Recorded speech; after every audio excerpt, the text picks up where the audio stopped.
La MCB publie ses résultats financiers pour le premier trimestre de 2022. L'interview de Bertrand Hanauer, CEO de Transinvest, et aussi les Business Files de la semaine. Bienvenue dans Actu Éco, votre rendez-vous économique hebdomadaire.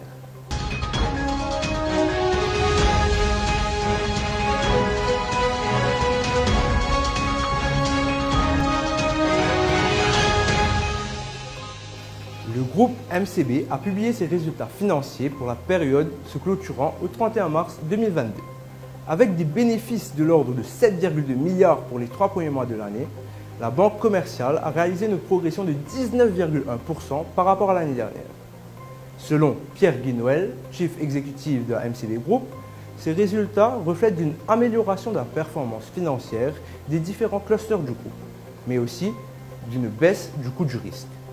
Toutefois, il souligne tout de même que le conflit russo-ukrainien reste un frein à la progression de l'économie mondiale et locale. Ces 2 dernières années ont été particulièrement éprouvantes pour l'industrie du bâtiment.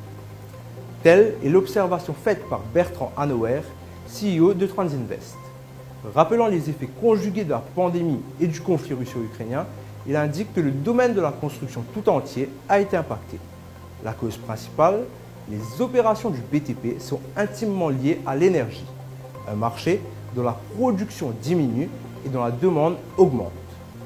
Dans l'optique de faire face à cette conjoncture, Bertrand Hanauer insiste donc sur le fait que les opérateurs doivent se dresser face à l'adversité et doivent aussi travailler conjointement avec les pouvoirs publics pour retrouver des solutions innovantes.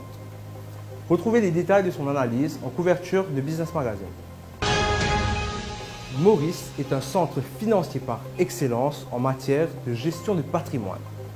Il n'empêche qu'il doit tout de même faire part d'audace pour exploiter tout le potentiel de ce marché. Dans ce premier dossier Business Files, vous retrouverez les nouveaux enjeux et les nouveaux défis auxquels seront confrontés les pays et les opérateurs du domaine. Le second dossier, quant à lui, traitera des raisons qui expliquent une reprise lente du marché automobile. Face à l'inflation, l'augmentation du coût du fret ou encore le taux de change défavorable, les opérateurs témoignent. La suite de ces dossiers à retrouver dans votre Business Mag. Nous voici arrivés à terme de cette édition. N'oubliez pas de nous retrouver sur notre site web www.business-magazine.mu, mais également sur nos pages Facebook, LinkedIn et YouTube Business Mag. Vous pouvez aussi nous retrouver dans nos points de vente habituels. Et cette semaine, vous aurez droit à un Lifestyle Magazine. Merci de votre écoute. À la semaine prochaine, même heure, même page.